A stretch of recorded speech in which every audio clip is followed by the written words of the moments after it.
vocês, Pastor José Francisco ou J. Silva, se vocês desejarem. Queridos, estamos de volta no nosso canal EBD Adelve, pois é, para trazer aqui mais uma lição, onde iremos apresentar algumas prévias, com certeza deixar aqui algumas pautas para os nossos queridos, lindos e perfumados professores e professoras do nosso ministério e amigos que nos acompanham aqui no canal EBD Adelve. Então, como eu sempre digo, é um prazer extraordinário, Pastor José Francisco, este que vos fala, ou J. Silva, se vocês preferirem. Pois bem, queridos, estamos de volta para trazer aqui mais uma prévia da lição de número 3 agora. Ela traz para a gente um título bastante interessante. Pois é, o perigo do ensino progressista. Esse é o título da nossa lição. Mais uma pergunta, o que é progressista, pastor? Veja bem, de progressista, que deriva de progresso, nasce o progressismo. E quando se torna progressismo, obviamente deixa de ser praticamente apenas progresso para se tornar quase que uma seita, onde o progresso é a base de sustentação dessas pessoas que acreditam somente nessa linha divisada ou nessa visão somente. Pois bem, progressismo, senhoras e senhores, refere-se a um conjunto de doutrinas filosóficas, pois é, sociais e econômicas, cuja base é a ideia, tá, do progresso, literalmente, tá? E é claro, esse progresso ele é entendido ou subentende-se como um avanço científico, tecnológico, econômico e também comunitário. Veja bem essas citações aqui, né? Avanço científico, avanço tecnológico e avanço econômico e ainda o comunitário.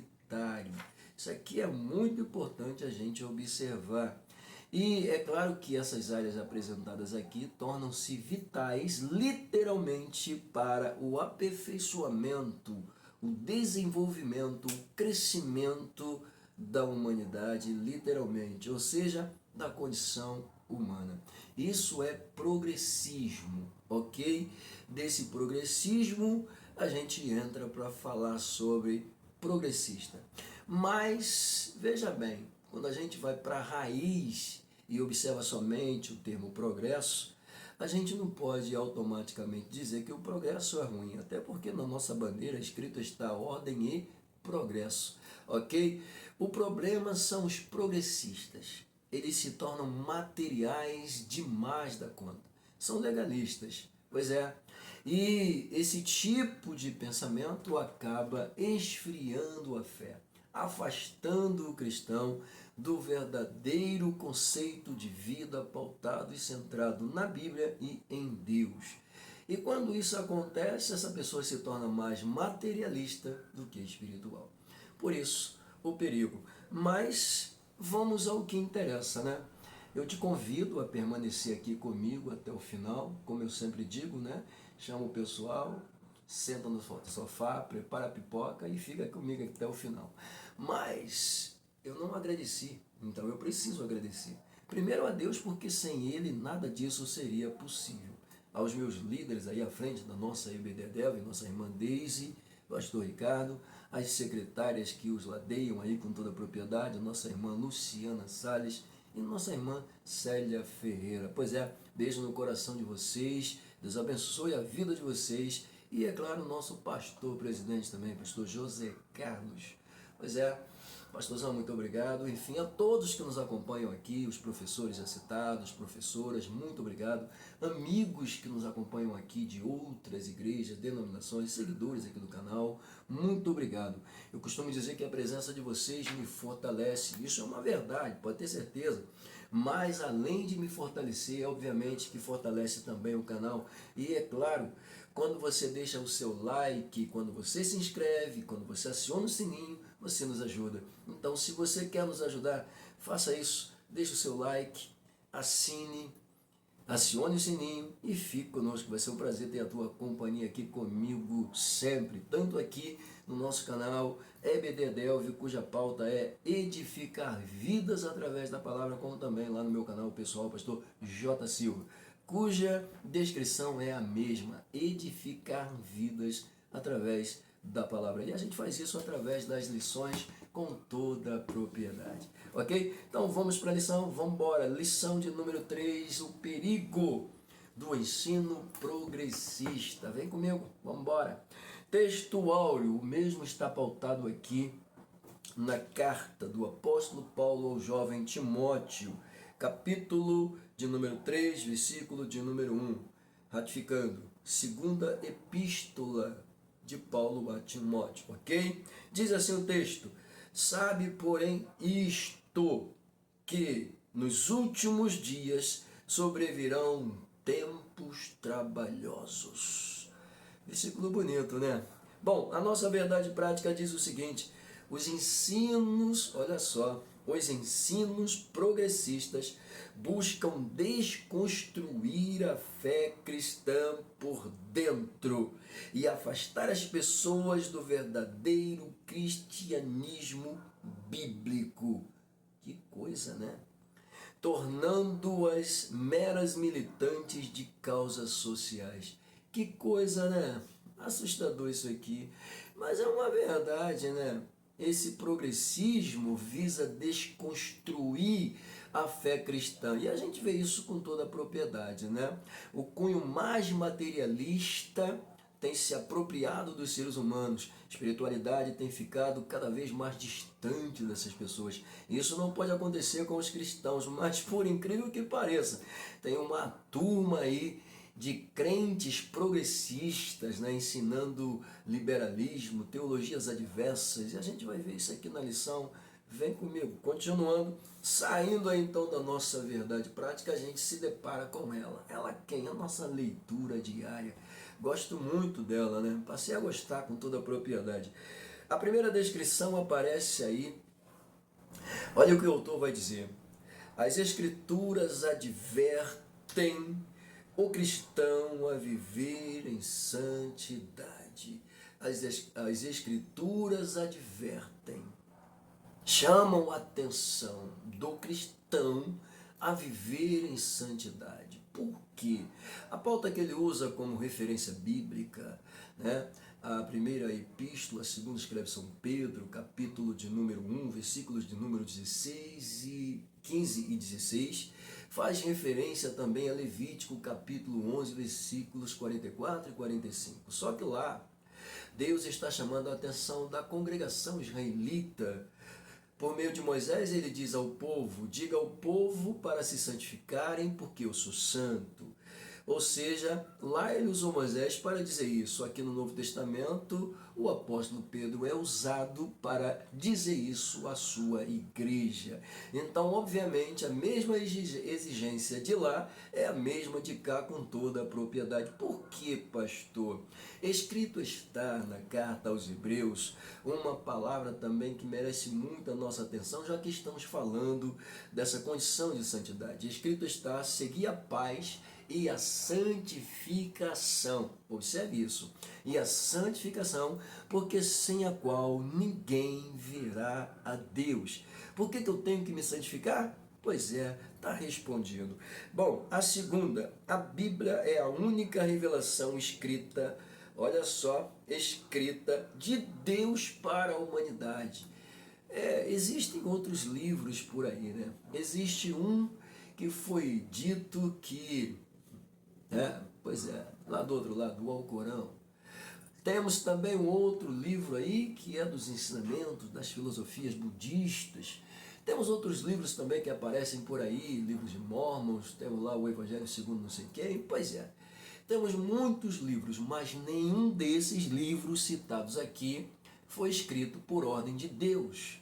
Ao contrário de todos esses livros aí citados, e muitos outros você pode achar aí através da história, somente a Bíblia foi escrita sobre a ordem de Deus, sobre a inspiração de Deus através do seu Santo Espírito, que é a próxima descrição. As Escrituras são a verdade plena de Deus dada pelo Espírito Santo. Ou seja, os mais ou menos 40 escritores, pois é, que aparecem aqui dentro de todo o enredo bíblico, dentro dos seus 66 livros sacros, com toda a propriedade, foram inspirados por Deus a escreverem cada uma dessas, apresentações clássicas que compõem aí a Santa Bíblia. Pois é, mas vamos lá, continuando.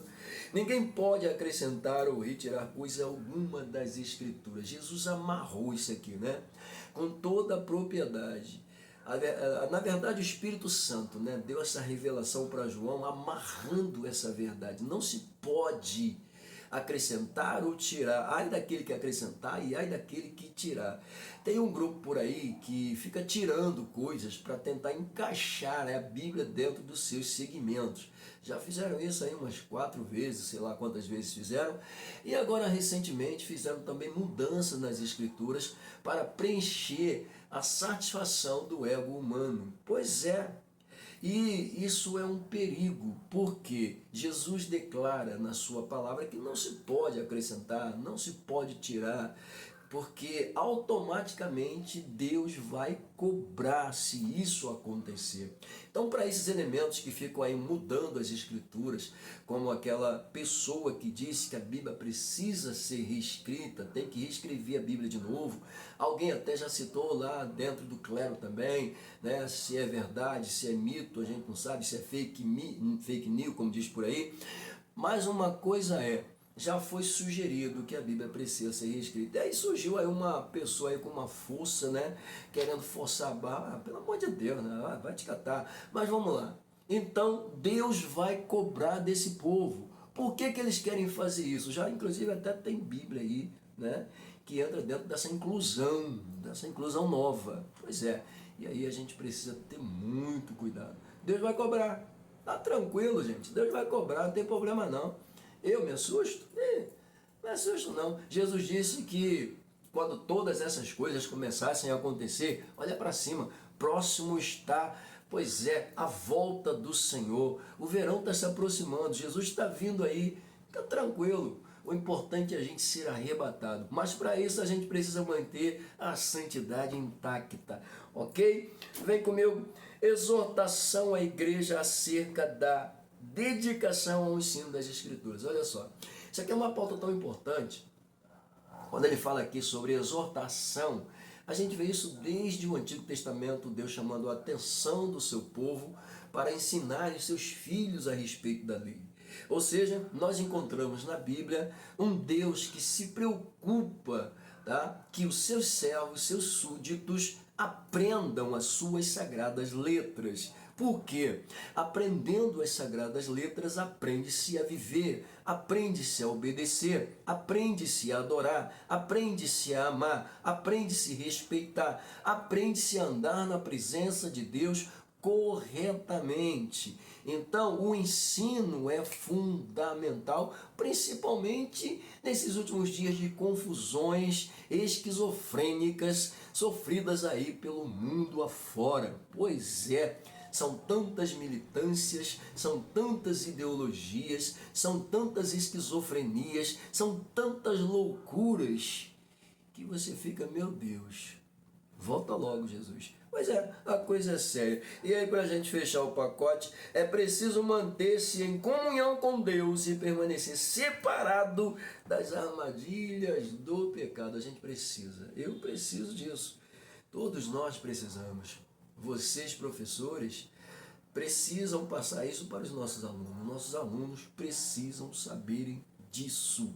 Isso é importante demais da conta.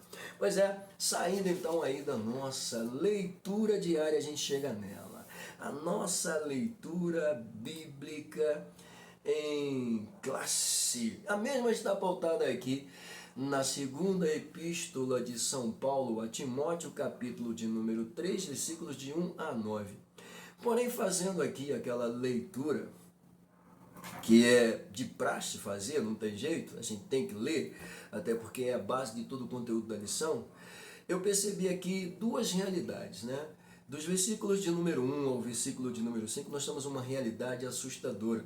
Dos versículos 6 a 9, nós temos uma outra realidade que vai corroborar com os versículos 1 a 6.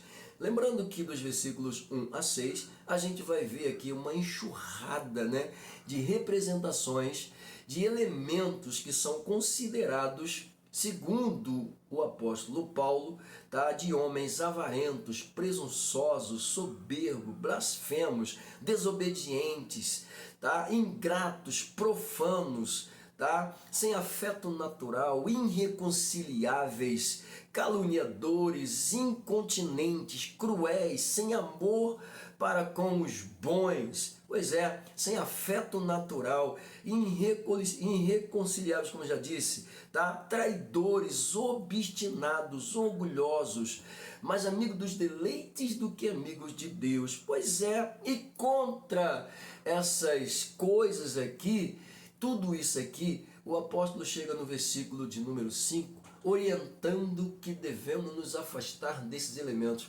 Pois é, tudo isso a gente encontra dos versículos 1 a 6 e muito mais, claro, com toda a propriedade. Só que dos versículos 1 a 5, do 6 ao 9, nós temos uma outra apresentação um pouco diferente. Só que o que me chamou a atenção aqui foi Janes e Jambres, tá? Que resistiram a Moisés. Ou seja, esses elementos se opuseram a Moisés, foram contra Moisés. Então, automaticamente, eles estão enquadrados, tá, nos segmentos da leitura dos versículos 1 a 5 com toda a propriedade. Temos aqui, então, um exemplo palpável visto, apresentado por Paulo dentro da Bíblia, Janes e Jambres. Pois é, ou seja, nesses últimos dias, nós temos tantos quanto Janes e Jambres em nosso meio, não estou falando lá fora não, em nosso meio, sendo aqueles que estão resistindo aos ensinamentos bíblicos e, é claro, trazendo para dentro da igreja ensinamentos errôneos, heréticos, profanos, dos quais, com certeza, eu digo, repito e afirmo, Deus vai cobrar, o julgamento vai chegar. Pois é, ai de quem aumenta, ai de quem tira. Jesus vai chamar, pode ter certeza. As escrituras não são para ficar aqui sendo mudadas para deleites das minhas vontades. Não está sendo aqui a minha exegese pessoal em evidência. Não, não, é a vontade de Deus que prevalece. Ai daqueles. Vamos lá, deixa eu sair daí. Fiz aqui uma apresentação bem sucinta para vocês e isso me permite ir para o plano de aula. Eu preciso dar uma passadinha aqui, porque esse plano de aula me chamou a atenção, principalmente aqui na introdução do autor. O autor declara para a gente aqui, vamos lá, observa comigo, o perigo do ensino progressista. Pois é, a fé cristã está sendo literalmente afetada por esse ensino progressista em plena atualidade. Isso aqui já não é uma novidade, não, isso já acontecia na época de Paulo. Pois é, mas hoje, para nós, o que não é novidade não nos assusta. Claro, não devemos, porque sabemos que tudo isso aponta para uma única coisa: a volta de Jesus a qualquer momento, ok? Bom, ele continua dizendo, o ensino progressista, tá? Ele é um perigo, literalmente, à fé cristã bíblica, ok? Fazem parte do seu arcabouço, olha que coisa, fazem parte do arcabouço desse ensino progressista. O que, pastor? Olha o que ele vai dizer aqui, o liberalismo teológico. Na semana passada falamos um pouco sobre isso, né? Pois é, esse liberalismo teológico tem sido aí um ramo assustador para tudo quanto é coisas que não presta fazerem parte do cunho cristão. E diga-se passagem, isso está ficando cada vez mais feio. Mas vamos lá, ensino, né? Um perigo contra o ensino. Vamos lá, o liberalismo teológico, olha só, o teísmo, que está centrado aqui na lição, a gente vai falar um pouco sobre isso também, tá? O teísmo aberto, a teologia da libertação, tá? Isso aqui não tem nada a ver com o trabalho de libertação, tá? Isso aqui é outra coisa totalmente diferente do trabalho de libertação, porque a gente sabe que existem muitas pessoas que entram na casa do Senhor totalmente sobrecarregadas e elas precisam ser libertas, tá? Literalmente, e é claro, cunhar uma nova vida. Então aqui, esse tipo de libertação não tem nada a ver com essa teologia apresentada aqui. Essa aqui é uma outra linha divisada totalmente diferente do que nós apregoamos, ok? Bom, mas vamos lá. Temos ainda aqui, ele diz o seguinte: bem como suas derivadas, ou seja, como se não bastasse, ainda existem as derivadas, ou seja, os compêndios que entram dentro, tá, desse ensino progressista, dessa teologia, tá, liberalística, teológica com toda a propriedade. Quais são, pastor? Teologia feminista, teologia negra e a mais recente, teologia Queen. Coisa linda, né? Pois é, pastor, você vai falar sobre essa teologia? A gente vai, com certeza, iremos falar sobre essa teologia, sim. Até porque é muito importante a gente fazer essas observações, né? Parece que aquele pastor que entra aí, né, Rodrigo Silva, né, fez até uma apresentação sobre essa teologia Queen. Mas isso aqui merece muita atenção. E a gente vai estar falando um pouco sobre isso também.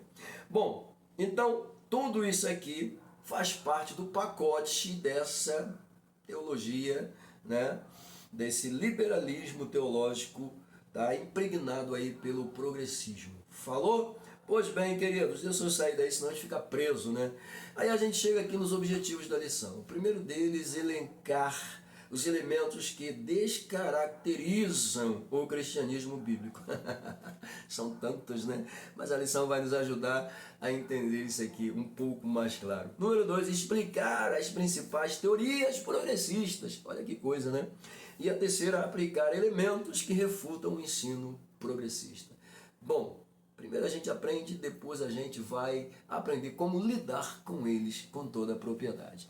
Faz-me lembrar do apóstolo Paulo, né? Precisamos defender aquilo que nós cremos, ok? Eu não defendo a Bíblia porque ela não precisa ser defendida por mim. Eu defendo a minha fé naquilo que eu creio em relação à Bíblia e em relação a Deus, ok? Essa é uma pauta literalmente vista aí, tá, pelo segmento teológico que nós denominamos aí de apologética, tá? Tem gente que não gosta, né? Fala que a Bíblia não precisa ser defendida. De fato, ela não precisa. Deus não precisa ser defendido. De fato, Deus não precisa. Até porque quem me defende é Deus. E quem baseia a minha defesa é a sua palavra. Eu creio na palavra, eu defendo a minha fé, eu defendo aquilo que eu creio na palavra. Ok? Mas vamos lá. Saindo daí, então, uma outra pauta que me chamou a atenção, para a gente fechar aí direto para a introdução da lição, é justamente a motivação. Quando a gente chega na motivação, a gente se depara com o perigo das pregações postuladas de boas, com aparências de boas, mas seu enredo está inserido dentro desta desconstrução de valores. Ah, pastor, que é isso? Ué, aquele pastor, volta a falar dele, né? Foi acusado aí porque ele usou uma fala que está sendo taxado como homofóbica, né? Porque ele falou que tinha que matar todo mundo, segundo dizem por aí. Claro que ele não disse isso, obviamente que não. Mas teve alguém que foi lá, né, dentro do seu cunho, em defesa, coitado, né, daqueles que estão sendo ofendidos, agrediu o pastor com palavras. Pelo amor de Deus, gente. Pelo amor de Deus. Aonde nós chegamos? Ao cúmulo da insanidade. Né? Isso é o quê? Palavras postuladas com aparência de boas, que defende apenas um grupinho ali, sectarista. Não, queridos. Não é assim que funciona. Não é assim que funciona. E o que isso está acontecendo? Desconstruindo valores na vida dos cristãos, porque enquanto fica essa guerrinha, né, essa falácia de um lado, de outro, acusa daqui, acusa de lá, quem é que é prejudicado? Os cristãos. Uma coisa que eu nunca fui muito a favor, né? Lembra daquele programa de discussões teológicas, né, apresentado aí numa determinada rádio, não convém citar o nome, né? Debate bíblico, e aí entra um elemento com um pensamento teológico diferente do outro e dá o quê? Problema, choque, sempre vai dar choque. Pelo amor de Deus, gente. E no meio disso os cristãos ouvindo. E aí, tu vai com quem? Tu fica com quem? Apoia quem? Apoia quem? Caraca, aquele pastor arrebentou. Não é assim que funciona, querido. Nós não estamos num ringue para ficar discutindo posições teológicas. Não, não, não. Qual é a pauta central do cristianismo? Jesus salva, cura e liberta. O que passa disso é ensinamento, é doutrina, tá? Aí cada um desenvolve a sua crença, o seu segmento e acaba gerando o quê? Problema sério. Mas nós não estamos aqui para isso. Não, não, não, não. Não, não. Quando eu vejo que alguém quer discutir, eu querido, olha só, você crê que Jesus Cristo salva? Você crê que Ele liberta? Você crê que Ele leva para o céu? Amém. Está fechado, está tudo certo. Não vou discutir aqui conhecimentos teológicos, tá? Até porque isso gera um desconforto, um cansaço mental. Mas se quiser, não tem problema não. A gente está aí para defender aquilo que a gente acredita. Mas vamos lá, deixa eu continuar. Bom, fechando aqui então, tá? Essa desconstrução de valores bíblicos empregadas aí por alguns que querem, visam moldar a fé de muitos crentes através, tá, da nossa realidade. E isso tem acontecido através do tempo e da história com muita propriedade. Na época da igreja primitiva já tinha uns malucos entrando lá dentro, querendo mudar o conceito das pregações dos apóstolos. Já tinha. Uns tais dignósticos aí, e depois veio os agnósticos, e uma loucura doida, pois é, e não para por aí não, o negócio vai se seguindo, tá? E a gente vai se deparando cada vez mais com opositores, mas fica tranquilo, quando essas coisas começarem a acontecer, Jesus disse, olha para cima, está próximo a redenção, Jesus está voltando. Vamos lá. No seu tempo, no tempo do apóstolo Paulo, eu preciso terminar isso aqui, fechando isso aqui. No seu tempo, Paulo descreveu pessoas orgulhosas, doentias e tomadas por desejos de discussões a respeito da fé. Sim, o apóstolo Paulo apresentou muito isso. Inclusive, uma de suas falas, quando ele vai se ausentar da igreja de Éfeso, a sua maior preocupação era que quando ele se afastasse, lobos cruéis entrassem do meio do rebanho. Pois é, ele tinha essa preocupação, porque existia lá, já na época, né, elementos que estavam tentando desconstruir a veracidade do cristianismo. Vê-se isso com muita clareza na carta do mesmo aos cristãos da Galácia, ok? É só dar uma lida lá que você vai ver o que nós estamos falando. Então, a respeito disso, o apóstolo Paulo se referiu a esses elementos, tá, que visam essas discussões a respeito da fé. Bom, acusadoras e sem piedade, onde vem a fé apenas como uma fonte de seus lucros mesquinhos. Essas pessoas, infelizmente, né? Fica quieto. Vamos embora. Aí a gente chega dentro da introdução da nossa lição. Bom, eu tomei a liberdade de deixar ela bem em condições de ser aplicada, né? Eu faço isso justamente para ter uma visão melhor, né, do que a gente está lendo e do que a gente vai falar logo em seguida. Quando a gente chega aqui dentro da introdução, eu coloquei algumas observações da introdução.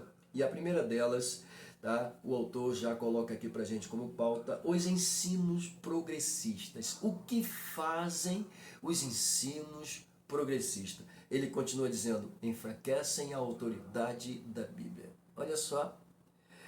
Ou melhor, tentam enfraquecer, né? Porque a autoridade da Bíblia não vai se perder por causa disso. Não vai, em hipótese alguma. Pode passar os céus e a terra, mas a palavra do Senhor não passa. Todas quantas são as palavras do Senhor, tem dele o sim. Promessas, tem dele o sim. Se Deus falou, está falado. Deus não é homem para que minta, nem filho do homem para que se arrependa. Obviamente, essas falas, com toda a propriedade, caracterizam que a Bíblia não perde a autoridade. Mas esses ensinos progressistas, daqueles que abandonaram a fé para ficarem no progressismo, pois é, tendo o progressismo como uma filosofia de vida, como uma filosofia social, como uma filosofia econômica, que até me dá pauta para falar mais um pouco da lição passada, onde foi colocado que a pobreza, a desigualdade e a injustiça são pautas que levam literalmente, né, a essa confusão degenerada. E automaticamente eu não preciso da Bíblia para tratar dessas pessoas, eu só preciso saber lidar com a área econômica e levá-las elas para o lado social, tratando apenas a estrutura, é, não a questão da queda adâmica. Ou seja, é uma situação meio complexa, né? Mas isso aqui merece muito a nossa atenção e muito cuidado, tá bom? Então, esses ensinos progressistas enfraquecem, ou melhor, tentam enfraquecer a autoridade da Bíblia. Vamos lá. Suas heresias propagam que as escrituras, olha que coisa interessante, as heresias aplicadas, deixa eu só voltar aqui e dizer para você que quando a gente fala de teologias ou de pensamentos progressistas, né, eu já falei aqui sobre filosofia e que está inserida dentro dessa realidade, mas nós vimos aqui, inclusive no plano de aula, algumas áreas sobre as quais essa área, né, trabalha com toda a propriedade, que é a teologia do liberalismo, né? A teologia negra, a teologia feminina, a teologia queen e tantas outras áreas que ela entra e coloca ali o seu pano de fundo para poder trabalhar. Então não é somente aqui eu falar sobre o progressismo sem ter uma base. Eu tenho que ter uma base para apresentar para vocês aonde ela está inserida e os motivos pelos quais ela tenta atingir com suas heresias a veracidade das escrituras, ok? E aí o autor coloca aqui para gente, suas heresias propagam que as escrituras contêm erros. Pois é, precisamos reescrever a Bíblia, né? Pois é, tem erros na Bíblia. Ah, sangue de Jesus tem poder. Bom, quando afirmam que há erro nas escrituras, isso aqui não é novo não, tá, gente? Isso aqui já é um pensamento bem antigo. Hoje em dia tem ganhado força, tá? A gente vai ver isso aqui com muita propriedade. Contém erros e que Deus não é soberano, tá? E que o sobrenatural é um mito. Pois é, olha só, suas heresias propagam, né, que as escrituras contêm erro. Deus não é soberano e o sobrenatural é mito. Sangue de Jesus tem poder? Meu Deus do céu! A abertura do Mar Vermelho é mito? Ah não, porque Gênesis não é real, Jó não é real. Misericórdia, Jesus. Bom, tais heresias são indiferentes à doutrina bíblica do pecado. Sim, claro, essas heresias, tá, elas são indiferentes, literalmente, à doutrina bíblica do pecado. Por que são indiferentes? Porque a doutrina bíblica que fala sobre o pecado condena o pecado. E quem é pecador não gosta, porque gosta de viver no pecado, no lamaçal do pecado. E quem vive no lamaçal do pecado, obviamente que vai se opor à veracidade, à autenticidade das escrituras, mas a Bíblia não perde a sua autoridade. Oh, aleluia! Meu Deus, relativizam os valores morais. Ah, tudo é relativo, queridos. Defendem a necessidade de ressignificar, de fazer uma nova tradução, de colocar um novo significado em relação à fé cristã. Ou seja, lembra daquele movimento? Pois é, aquele que você tinha que regredir, voltar ao passado e de lá vir se consertando até chegar onde você está. Meu Deus do céu. Isso é o que, gente? Isso é Bíblia onde? Ah, isso é farisaísmo, sei lá o que, isso é loucura. Tem nada escrito que você tem que voltar lá. Falei, né? E daí veio aquele movimento de célula, né? Não, você leva um para cá, levanta 12, dali você vai para lá, levanta mais 12. Psh, tudo bem, o cristianismo tem essa visão de lá em lá pregar o evangelho, mas não tem essa preocupação de ficar levantando 12 aqui, 12 ali, 12 acolá, 12 lá, não, querido. É para ganhar almas. Ah, tudo bem, quem pratica, tudo bem, continua praticando, mas cadê a base bíblica para isso? Ah, Jesus, pelo amor de Deus. Aí pega texto sem contexto, torna isso pretexto para heresia. É, pronto, acabou. Ah, fazer o quê? Misericórdia. O sangue de Jesus tem poder. Isso é mais uma pauta de quê? Desse sentido de ressignificar, de dar um novo significado às Escrituras. Que isso, gente? Jesus, misericórdia, me ajuda. Bom, por conseguinte, diz o autor, seus ensinos progressistas resultam na descaracterização do cristianismo bíblico. Qual é a pauta principal desse sentido, desse liberalismo, dessa teologia progressista? Descaracterizar a Bíblia. E eu não estou falando do mundo não, gente. Estou falando de supostos dentro da casa do Senhor, trazendo falsos ensinamentos. Pois é, misericórdia, né? Foi pautado aí durante um tempo, né, sobre o dízimo, sobre o batismo com o Espírito Santo e a loucura que isso causou. Misericórdia, engraçado, tá na Bíblia, então arranca da Bíblia, se tu tem autoridade para isso. Bom, se bem que a ideia de ressignificar, dar um novo significado, trazer uma nova interpretação, reescrever as Escrituras, né? Pois é, está inserido dentro dessa... Desculpa, está inserido dentro dessa nojeira teológica, que de teologia não tem nada. Mas vamos lá. Assim, o autor nos assegura que, vamos lá, nesta oportunidade que eu e tu e eu temos, tá, de verificar alguns de seus heréticos conceitos e os meios espirituais pelos quais eu, tu e eu, igreja que somos, devemos resistir aos seus efeitos maléficos, ok? Pois é, a Bíblia diz: resisti ao diabo e ele fugirá de vós, ok? Quando eu resisto ao diabo, eu estou resistindo ao caluniador. Automaticamente o caluniador é um mentiroso. O mentiroso é o pai das heresias, é o pai das invenções. Tu acha que o diabo quer tirar você da igreja? Tem gente que não, o diabo quer tirar você da igreja. Não, ele quer te destruir dentro da igreja. Porque aí você se torna uma laranja podre dentro da igreja. E quando você se torna uma laranja podre dentro da igreja, ele acaba com toda a igreja. Tu acha que ele quer te tirar da igreja? Quer não, ele quer te destruir lá dentro. E é o que nós temos hoje em dia, um monte de laranja podres no meio dos irmãos. Falei.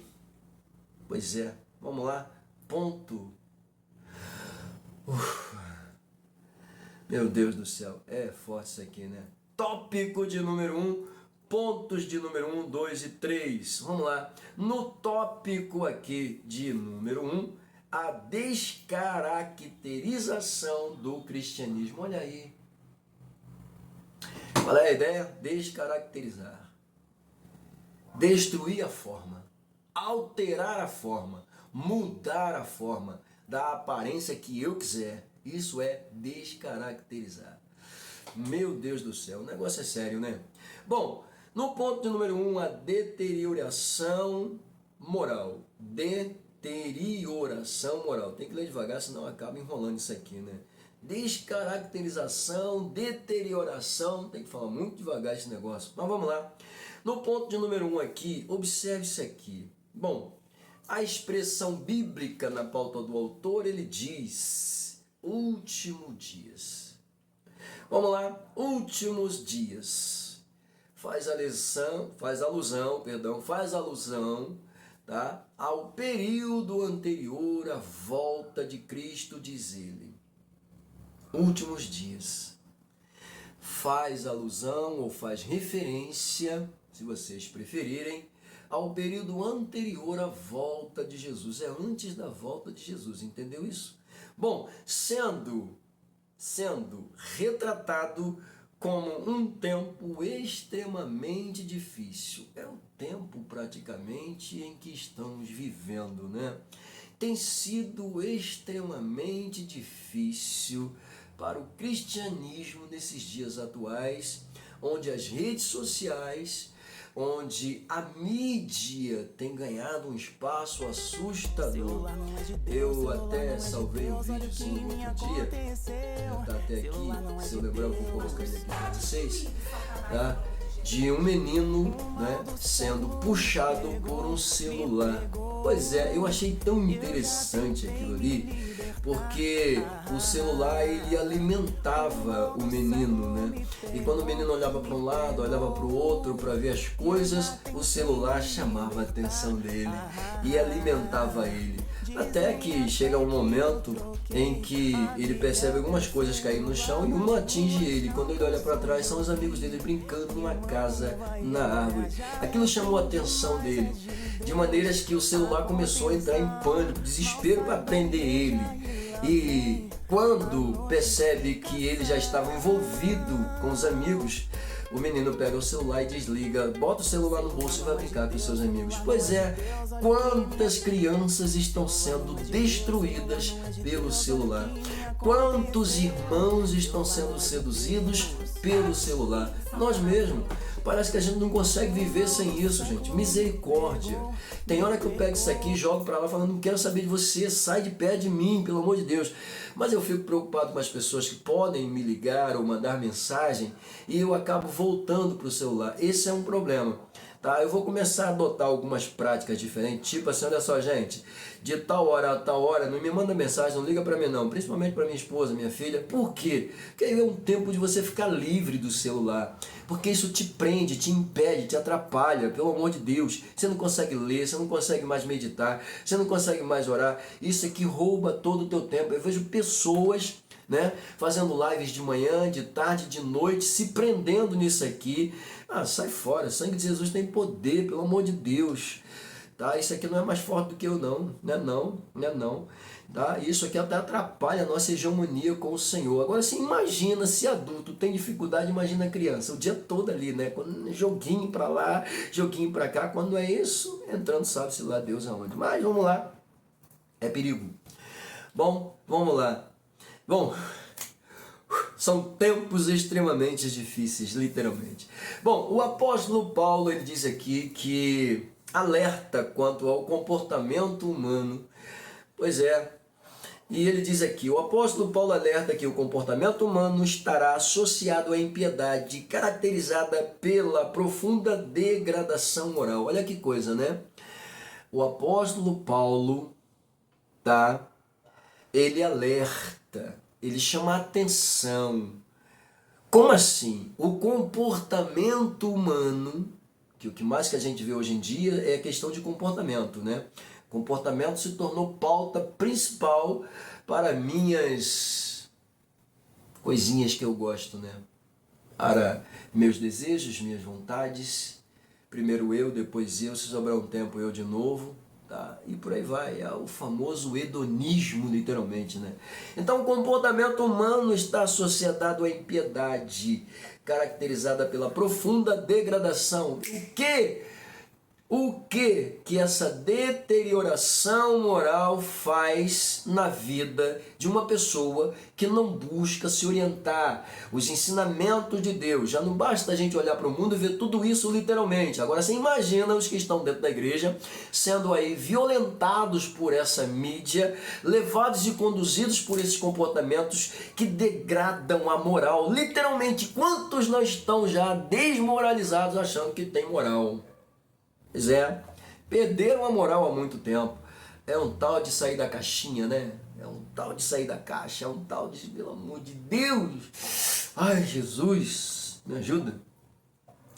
Por isso, segundo a lista paulina, há uma descrição da escada, ou melhor, da escalada dos pecados na sociedade.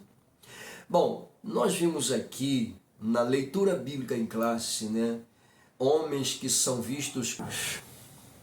É só dar uma lida lá dos versículos 1 ao versículo de número 5, você vai ver ali os comportamentos, tá, liberalista desses homens, fraudulentos, mentirosos, mesquinhos, desobedientes. Pelo amor de Deus, tem uma lista lá, dá uma lida lá, pelo amor de Deus, caso você queira, só para corroborar com essa apresentação do autor aqui. Há uma lista nessa escalada apresentada por Paulo. E o que isso faz? Isso leva ao enfraquecimento, diz ele aqui, da doutrina bíblica. Eu já disse aqui. Bom, doutrina. O enfraquecimento da doutrina. Sim, a ideia é enfraquecer a doutrina. Ok? A ideia é deixar a doutrina sem autoridade suficiente para você acreditar e olhar por uma ótica do tipo, tudo é relativo. Sangue de Jesus tem poder. Tá aí. Relativismo que não aceita norma moral absoluta. Não existe absoluto. Tudo é relativo, querido. Pelo amor de Deus. E ainda instigam, pois é, a má conduta da humanidade. É o que a gente está vendo aí, gente. É um tal de lacração para tudo quanto é lado, pelo amor de Deus. Tá ficando feio. Tem que descaracterizar o formato masculino. Tem que descaracterizar o formato feminino. Porque a ideologia de gênero diz que você é o que você pensa que é. Eu sou um homem, mas o meu corpo é de uma mulher. Eu sou uma mulher, mas o meu corpo é de homem. Tu menstrua? Tu tem útero? Tu gera filhos? Não. Jesus. Pois é. O atual e alarmante crescimento do pecado é uma indicação de que já vivemos nesses últimos dias. Sim, quando estas coisas começarem a acontecer, declarou Jesus, olhar para cima, pois próximo está a vossa redenção. Nos últimos dias, a multiplicação do pecado, meu Deus do céu, está próximo à volta de Jesus. Porque hoje a multiplicação do pecado ganhou espaço assustador. Ganhou. Há uma banalização da fé nesses podcasts aí, misericórdia, sangue de Jesus tem poder, né? Há uma banalização por aqueles que um dia frequentaram o seio da casa do Senhor e hoje estão lá fora no mundo, se valendo do conceito que receberam lá no mundo e estão atacando a própria igreja. Misericórdia, sangue de Jesus tem poder, tu vai dar conta, tá? Ninguém mexe com a noiva do Cordeiro não, e fica impune não. Ninguém mexe com a igreja, fica impune não, porque Jesus declarou, viu, com toda a propriedade, as portas do inferno não prevalecerá contra a minha igreja. Foi Jesus que disse, não foi eu, foi ele. E se ele disse, eu assino embaixo. Ok? Pelo amor de Deus, Jesus, me ajuda. O crescimento avassalador do pecado é uma pauta assustadora de que a volta de Jesus está mais perto hoje do que ontem. Meu Deus, não bastante, apesar das investidas heréticas, fechando aqui o ponto, a Bíblia nos adverte, a Bíblia nos chama a atenção, nos adverte a viver uma vida de santidade. Em qualquer época da jornada cristã foi assim e hoje não vai ser diferente, não vai. Volto a frisar aqui, Levítico 11, 44 e 45. Ok? Deus chama os seus congregados à pauta da santificação. 1 de Pedro 1, 15 e 16. Pedro está sendo inspirado pelo Espírito Santo a chamar a igreja à pauta da santificação. Seguir a paz e a santificação, porque sem a qual ninguém verá a Deus. Pronto, lindo demais. Jesus disse com toda a propriedade. João 17:17. Pai, santifica-os na tua palavra, porque a tua palavra é a verdade. Versículo 19 ele diz, porque por eles eu me santifiquei, por eles eu me me separei, por eles eu me dediquei, por eles eu me consagrei, por eles eu me entreguei, pelo amor de Deus. Lindo demais. Jesus, eu te adoro, eu te amo. 2. A erosão da ortodoxia. Olha que coisa, a erosão da ortodoxia. O ensino progressista, diz o autor, representa um ataque teológico à ortodoxia bíblica. Pelo amor de Deus. Suas teses, diz o autor, suas teses, seus ensinamentos, tá? Reduzem o texto bíblico a um mero registro de experiências religiosas. Que abuso, né? Pelo amor de Deus. Ataque à ortodoxia. Permitam-me uma observação. Eu peguei essa pauta do autor e fizemos aqui algumas mudanças para facilitar a compreensão, né? Colocamos aí um subponto desse ponto, né? Desse modo, o fundamento da fé cristã é questionada. Como assim? O fundamento da fé cristã é questionada quando reduzem, tá? O texto a um mero registro. Pois é, quando fazem isso, quando tentam diminuir, né, a veracidade das Escrituras, desconstruindo sua veracidade autêntica, Bíblia inspirada por Deus, quando fazem isso, tá? O fundamento da fé cristã passa a ser questionado. Pois é.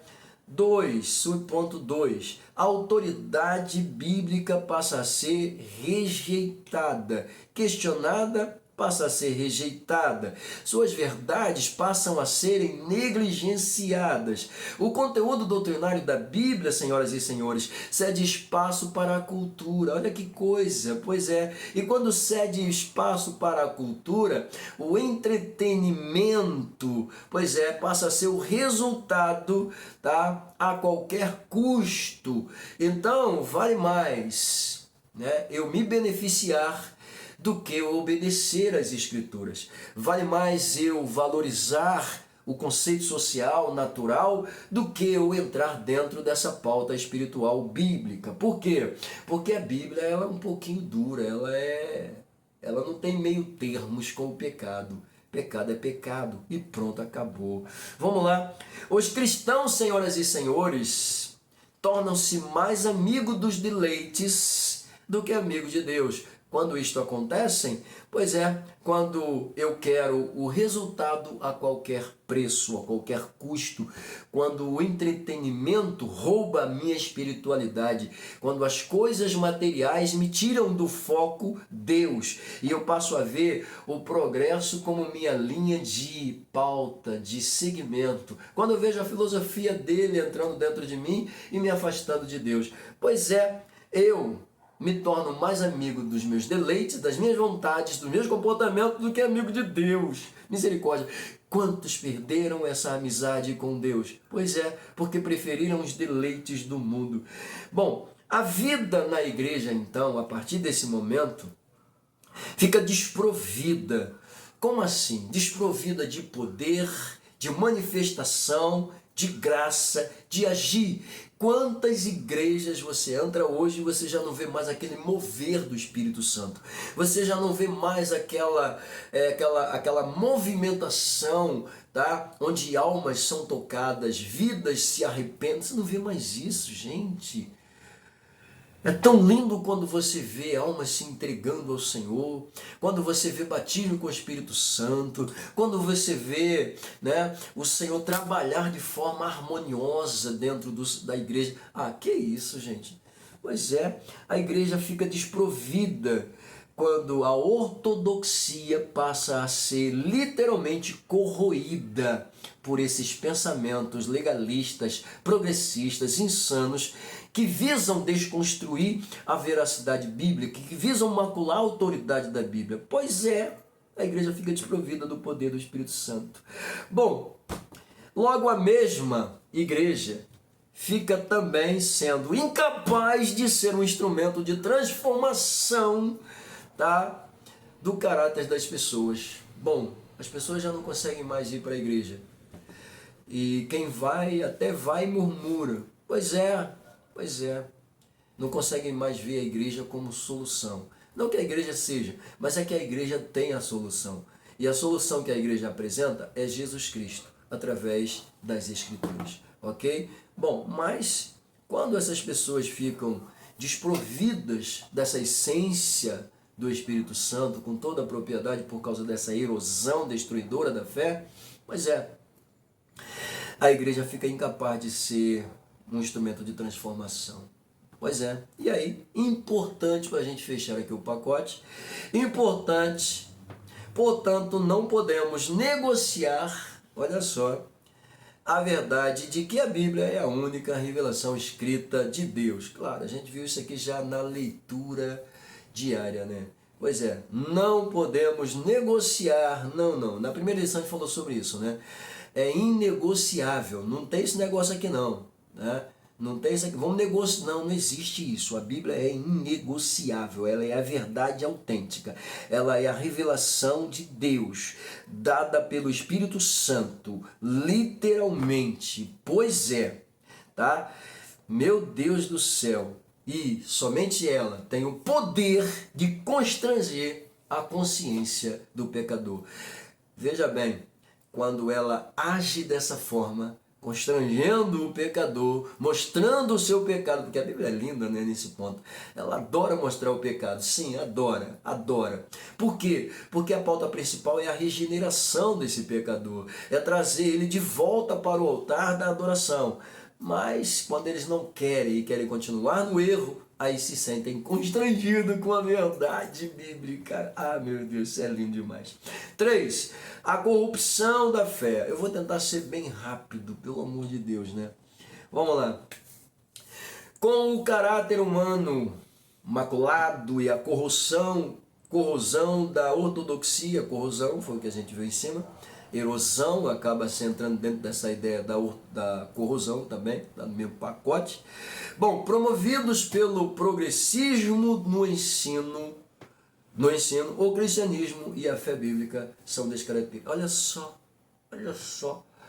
Bom, com o caráter humano maculado, vou um pouco mais além, o caráter humano maculado, a moral humana destruída, violada, a ética jogada de lado com toda a propriedade, a ortodoxia corroída, né, por conta da erosão, da destruição, literalmente, tá? Promove aí com toda a propriedade no cristianismo uma descaracterização, porque essa é a ideia, né? Esse ensino progressista visa descaracterizar as Escrituras. Bom, eu trouxe aqui, já que estamos falando de ortodoxia, eu trouxe aqui de volta a palavra ortodoxia da primeira lição, tá? Oriunda do grego ortos, cujo significado é correto, e da expressão doxa, tá? Cujo verbo dokeu, tá? Dá sentido de crer. Logo, temos aqui então a junção de ortodoxia, e a junção de otos com doxa significa crença correta.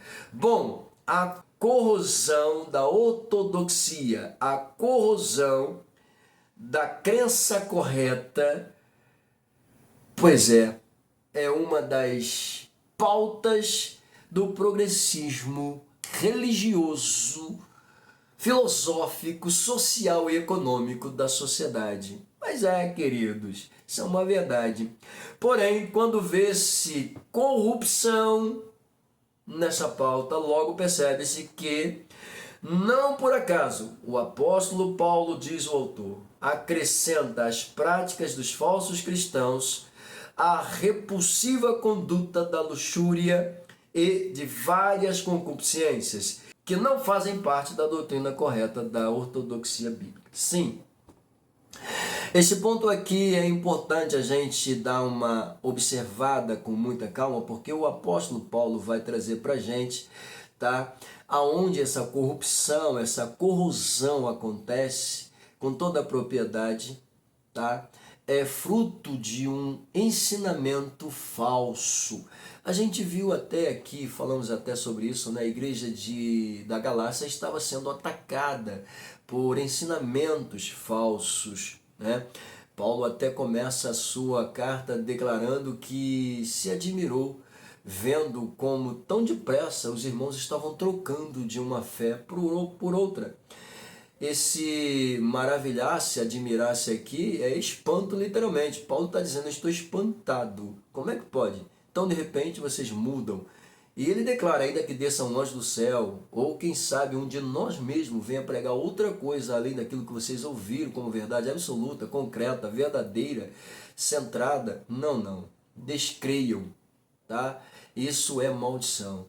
Pois é, mas infelizmente existe muita gente querendo trazer maldição para dentro do cristianismo com seus ensinos heréticos. E aí isso acaba levando os cristãos a uma conduta repulsiva, né, cujas concupiscências carnais entram literalmente em pleno, né, vigor em suas vidas. A gente tem visto muitos se afastarem da casa do Senhor por causa disso, ok? Isso não faz parte da verdadeira ortodoxia bíblica. Fechando aí, eu coloquei uma observação, né?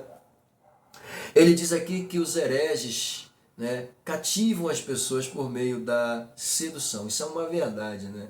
As heresias, elas conseguem cativar as pessoas por meio da sedução. Essa sedução é literalmente um engano, com toda a propriedade, ok? Ele até coloca aqui, né, prostituição, ideologia de gênero, drogas, aborto, relativismo moral fazem parte do pacote, literalmente, tá, dessa liberalidade com toda a propriedade dentro dessa corrosão, desse liberalismo, desse progressismo que visa descaracterizar a Bíblia Sagrada. Bom, ele ainda coloca mais aqui, por serem escravos das paixões, essas pessoas acreditam facilmente que os prazeres do corpo, tá, não podem contaminar a alma. Sim, eles usam de engano. E as pessoas que são enganadas, tá, por serem conduzidas escravas de suas próprias paixões e concupiscências, acabam achando literalmente que os prazeres do corpo não afetam a alma. Bom, e aí a gente volta a falar, tá? São pecados morais, são libertinagens, são abusos do corpo e tantas outras coisas, como já citei, prostituição, ideologia de gêneros, drogas, aborto, relativismo e por aí vai. Tudo faz parte do pacote.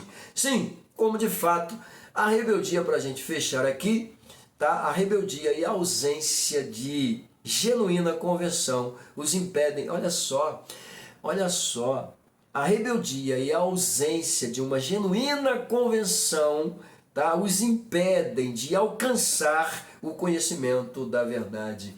Pois é, as práticas pecaminosas, a libertinagem, os cunhos adversos a essas pessoas que se deixaram levar pelo engano, o autor declara aqui que fica difícil, né, chegarem ao entendimento. Por quê? As mentes já foram cauterizadas pelo pecado, gente. E quando a mente é cauterizada, misericórdia. Misericórdia.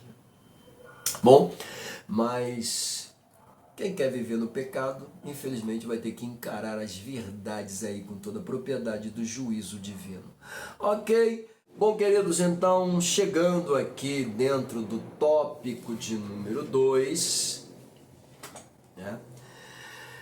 A gente vai ver as teorias progressistas. Pois é, aqui dentro do tópico de número 2, no ponto de número 1 nós temos aí a desconstrução da Bíblia, no 3 nós temos o teísmo aberto, no 2 nós temos o teísmo aberto e no 3 a teologia da demitologização. Tem que falar esse negócio bem devagar, né? Misericórdia.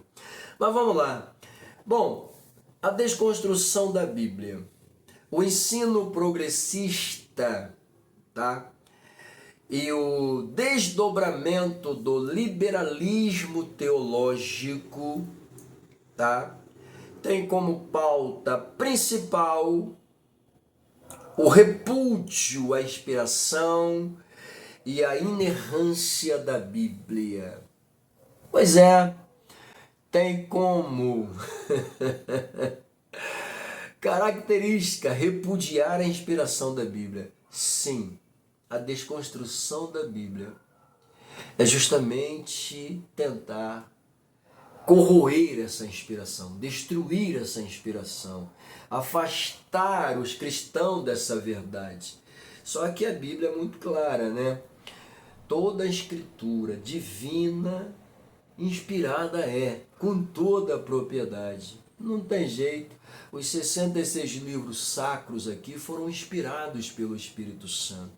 Não tem jeito. Faz parte.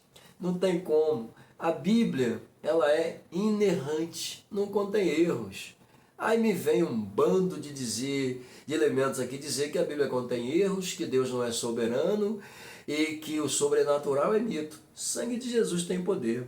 Bom, esse tipo de ênfase progressista chega a tratar com o antropocentrismo, o homem como centro. Veja bem, o antropocentrismo coloca o homem como centro do universo. O homem surgiu sozinho, sem o auxílio de ninguém. Então, automaticamente, ele não precisa de Deus, né? Essa é uma das primeiras realidades desse ensino. Ele diz aqui que esses ensinos, ou esse ensino, ele passa a ser literalmente egocêntrico, porque ele retira a convicção do pecado. Como eu vou tratar de pecado se eu surgir sozinho? Eu estou no centro do universo, eu sou o cara.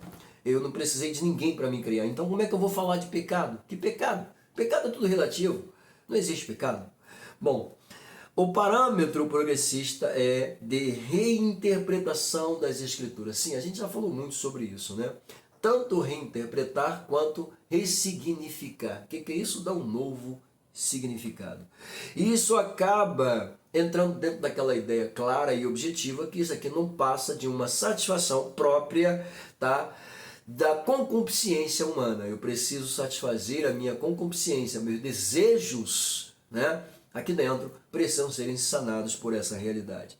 Bom, então propaga-se um evangelho em que a salvação do homem ocorre por meio de forma social, com a, olha só, relativização do pecado, da moral e da fé bíblica. Ou seja, se entra dentro dessa realidade um evangelho que não necessariamente precisa-se de Jesus como ponto central de salvação, o homem pode alcançar a salvação de uma forma mais tranquila. Como assim? Uma reforma social ajuda o homem literalmente a chegar aonde ele... Foi o que a gente viu na lição anterior, né? Eu elimino o pecado original oriundo de Adão e coloco isso como estrutural. Quando eu elimino essa realidade de Adão e estruturar o trabalho, então eu consigo resolver os problemas. Eu não preciso da Bíblia para salvar o pecador. Que coisa! O sangue de Jesus tem poder. Bom, isso é pauta de quem? De segmentos religiosos adversos que existem por aí, que coloca a salvação do homem, por exemplo, aquela que diz que o homem que para alcançar a evolução, né, ser iluminado, ele precisa passar por uma série de processos. Ah, que isso? Elimina o trabalho da redenção, tá, oficializado por Cristo na cruz. Número 2, o teísmo aberto. Bom, outra corrente da teologia liberal progressista é o ensino do teísmo aberto. O que é isso? Ele diz aqui, nessa teologia Deus é limitado, não conhece o futuro, não exerce controle absoluto, meu Deus do céu, nem tem controle também sobre a vida humana. Isso aqui parece um daqueles amigos de Jó, né, falando, né? Pois é, mas vamos lá, olha só, Deus é limitado. O futuro ele não sabe, não tem controle absoluto nem sobre o próprio homem, quanto mais pelo universo. Misericórdia, que pensamento do cão é esse, né? Afirma-se que o divino né? O conhecimento divino das coisas, tá, estão por acontecer. Depende da sua ação livre, claro. Depende de você.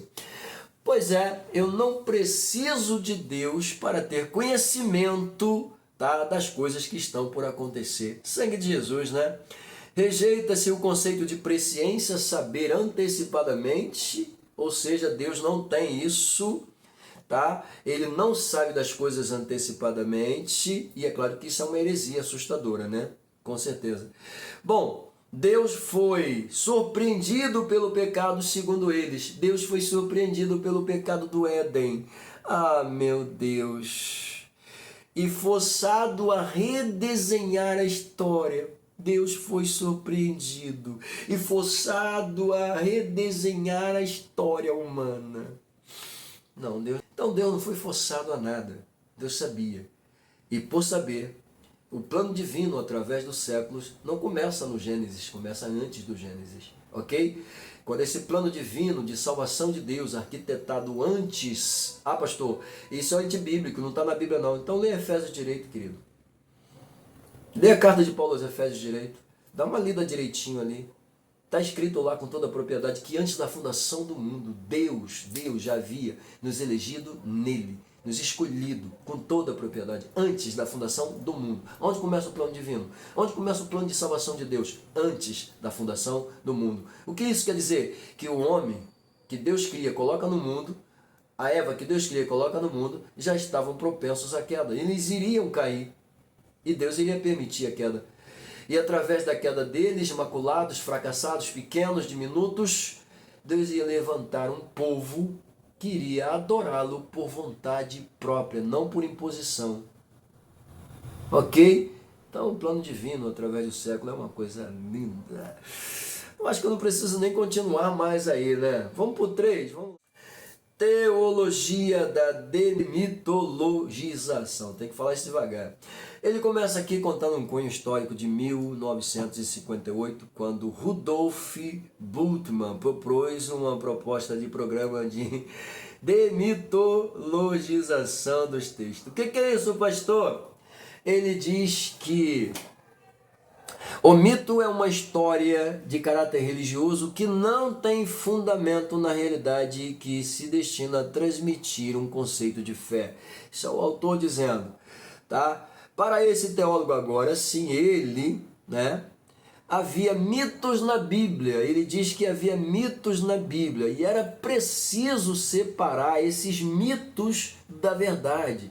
Era preciso ver dentro da Bíblia aquilo que era mito e separar da verdade. Ok? Bom, nesse pensamento, céu e inferno, a tentação, os demônios, a possessão demoníaca passaram a serem vistos como, olha, como mitológicos, assuntos mitológicos, tá? Céu, inferno, demônio, diabo. Não, isso é tudo mito, não faz parte da veracidade bíblica. Bom, ele diz aqui que até o autor dizendo que esse pensador coloca até a concepção, tá, do nascimento virginal e a promessa da vinda de Cristo também são classificados como mitologia. Que doido, né? Pelo amor de Deus. O autor diz aqui que nessa teologia, ou nesse pensamento, acaba-se vendo que a Bíblia não é crível, ou seja, não temos como acreditar na Bíblia. Tirando tudo isso, a Bíblia não é um livro que mereça o nosso credo, a nossa fé. Não. Por quê? Ele continua dizendo, se forem extirpados os milagres, os sinais e outras revelações sobrenaturais, tá? Em oposição a esses disparates, ratificamos, a Bíblia é a verdade plena de Deus, ok? Atestada pelo Espírito Santo, sustentada pela história e confirmada por milhões de pessoas alcançadas pela fé em Cristo. Ou seja, não tem como eu aceitar isso aqui, porque aí eu não vou acreditar na Bíblia. A Bíblia é a regra de fé, é o livro de autoridade, ok? E a Bíblia está acima de todos os outros livros que existem na humanidade, tá? Tópico de número 3, finalmente chegando aqui na reta final. Refutando o ensino progressista, ok? Bom, meu primeiro ponto de abordagem fala sobre reafirmar a autoridade da Bíblia. O segundo, ensinar as doutrinas bíblicas. E o terceiro, enfatizar a santificação. Então vamos lá. Em refutação ao ensino progressista, precisamos reafirmar, tá? Com toda a propriedade, que a inspiração divina da Bíblia, tá? É inerrante, é infalível, é imutável, ok? E diz mais ainda que devemos validar, tá? O princípio sola escritura, somente as escrituras, tá? Que foi instituído na reforma, que estabelece a Bíblia como única regra infalível e autoridade final de fé e prática com toda propriedade. Sola Escritura, ok? Bom, nessa direção ele traz ainda Lutero, dizendo que o mesmo advertia sobre a necessidade de distinguir entre o que foi entregue por Deus dos textos sagrados e o que foi inventado pelos homens no contexto da pesada tradição romana da Idade Média. Sim, olha que coisa interessante. Quando ele traz à tona aqui o pensamento desse homem clássico que é Lutero, com toda a propriedade, ele diz que há uma necessidade da gente separar o que foi entregue por Deus daquilo que foi inventado. Pois é. E, diga-se de passagem, Lutero tinha uma bagagem assustadora para falar isso aqui com toda a propriedade, né?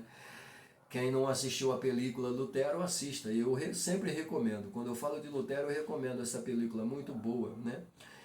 Eu acho engraçado quando ele vai até Roma e dos 12 apóstolos que morreram ali, tinha não sei quantos, tinha mais de 12.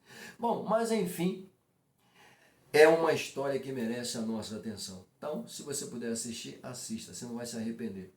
Bom, Armínio, por sua vez, alertava que a perfeição das Escrituras, tá, é solapada quando sua vontade é negada. Olha só, e reinterpretada. Armínio professa, tá, que quando a autoridade das Escrituras é negada, quando a sua verdade é negada e reinterpretada, é porque isso aqui ele estava vendo com muita propriedade, né? As pessoas, para o benefício próprio, interpretam a Bíblia do jeito que eles queriam, ok? E é claro que a igreja, com toda a propriedade, só ela tinha o poder de usar as Escrituras e automaticamente qualquer outra pessoa não poderia usar. Isso acabava deixando a palavra, né, com toda a propriedade, nas mãos de quem usava ela de acordo com o seu bem-querer, com a sua vontade, com a sua exegeses pessoais. É o que Armínio alerta aqui, tá? São reinterpretações. Volto a falar, né, do grande pregador Lutero, né, falando sobre o poder do evangelho transformador. E para confrontar veio João Tetzel pregando uma outra coisa, ou seja, negando a verdade, tá? E reinterpretando o que as Escrituras não diz, né? Enquanto Lutero pregava o arrependimento, Tetzel pregava que somente o tilitar de uma moeda no fundo do gasofilácio já era o suficiente para que aquele pecador alcançasse uma morada nos céus. Ah, que isso! Sangue de Jesus tem poder. Desse modo, a autoridade bíblica é ratificada quando se oferece resistência. Sim, quando nós oferecemos resistência pautada e centrada na Bíblia, é claro que isso acaba avultando muita gente. Vamos lá. Número 2. Ensinando as Escrituras Bíblicas. Aqui ele coloca em evidência a grande comissão. Eu coloquei tudo bonitinho para a gente acompanhar, né? A grande comissão confiada à igreja consiste em fazer e ensinar discípulos. A grande comissão tem a missão de fazer discípulos, ganhar almas para Jesus com toda a propriedade, tá? E isso acaba sendo uma ordenança deixada pelo Cristo, conforme a gente vê até mesmo aqui em São Mateus capítulo 28, versículo 19, né? Indo pelo mundo, né? Levando a palavra do Senhor, levando almas aos pés do Senhor, batizando-as em nome do Pai, do Filho e do Espírito Santo. É uma ordem dada por Jesus com toda a propriedade. Devemos proclamar o Evangelho, tá? É incumbência, tá, da igreja levar a mensagem de Cristo, tá? Vamos lá, a incumbência é tanto de formação quanto de transformação de indivíduo, diz o autor aqui. É responsabilidade da igreja, diz ele, evangelizar o mundo. Sim, é responsabilidade da igreja evangelizar. Jesus deixou uma ordem para a igreja: ide por todo mundo e pregai o meu evangelho a toda criatura. Quem crer e for batizado será salvo, mas quem não crer será condenado. Isso Jesus separou e ordenou a grande comissão, tá? Começando pelo seu colegiado apostólico, com toda a propriedade para a divulgação e pregação do Evangelho. Então temos uma missão. E claro que quando a gente prega o Evangelho, leva a palavra do Senhor com toda a propriedade, a gente vai bater de frente com o pecado. E batendo de frente com o pecado, a gente vai encontrar resistência. E quando a gente encontra resistência, a gente encontra deturpadores. E quando a gente encontra deturpadores, a gente encontra crivos adversos, teologias adversas. Mas o Evangelho precisa ser pregado independente de qualquer situação, tá? Bom, para eu ter base com toda a propriedade, assim como Paulo era aplicado e exortava literalmente os seus irmãos a serem praticantes, a serem dados, a serem dedicados ao ensino, aqui mais uma vez a gente volta a dizer que é importante o ensinamento bíblico. Está escrito aqui. Bom, é importante, tá? E diga-se de passagem, pegando a pauta do autor, a atividade, tá, de instruir é essencial. Por quê? Porque quem instrui, quem ensina, tem a intenção de corrigir o erro. Então a igreja está aqui para isso, nós estamos aqui para isso, tá? Para corrigir o erro. Tem pautas aí, você pode ficar à vontade só para confirmar o que eu estou dizendo. Bom, essa atuação é primordial na transformação da velha criatura. Sim, essa atuação da igreja, esse papel da igreja é importante, tá, na transformação de vidas. A igreja precisa cumprir o seu chamado para que vidas venham serem alcançadas literalmente, ok? Somente por meio da pregação do Evangelho do Cristo é possível ver, tá, formação de caráter cristão em pecadores, tá, arrependidos, vindo ao encontro de Jesus. E isso acaba gerando um crescimento, sim, importante. A nível de vida, a nível de espiritualidade saudável, precisamos, senhoras e senhores, tá, manter a pauta do ensino aos nossos alunos com toda a evidência. 3, enfatizando a santificação. Eu até já falei um pouco sobre isso, né? Bom, o fortalecimento da autoridade bíblica e aprendizado das doutrinas cristãs precisam estar atrelada a uma vida de santidade. Sim, com toda a propriedade. Jesus deixou isso muito claro, né? Aqui em 1 de Pedro 1,16, sede santos porque eu sou santo, é a pauta principal deixada por ele. Fizemos alusão ao que Cristo disse lá em João 17,17. Através das escrituras, da palavra, o crente pode alcançar essa santificação, tá? E automaticamente o autor dos Hebreus deixa uma pauta importante também, já falei sobre isso, volto a falar novamente, sem problema nenhum, né? Seguir a paz e a santificação. Então a santificação é importante demais na vida do cristão. Ele coloca aqui até a raiz grega, né? Aiazo, que significa separar, purificar, consagrar. Olha que coisa linda, né? Olha só, separar, purificar, consagrar. Muito bem. Aí ele coloca aqui de forma mais clara, né? O adjetivo santo, tá? É a tradução do vocábulo ágios. Olha que coisa. Bom, desse modo, santificação é operada pelo Espírito Santo em manter o crente separado do pecado e consagrado para Deus. Eu acabei de falar sobre isso, né? O que é santificação? Santificação é separar, né? Consagrar para Deus e ser dedicado literalmente para Deus. Aí entra aqui mais uma, né?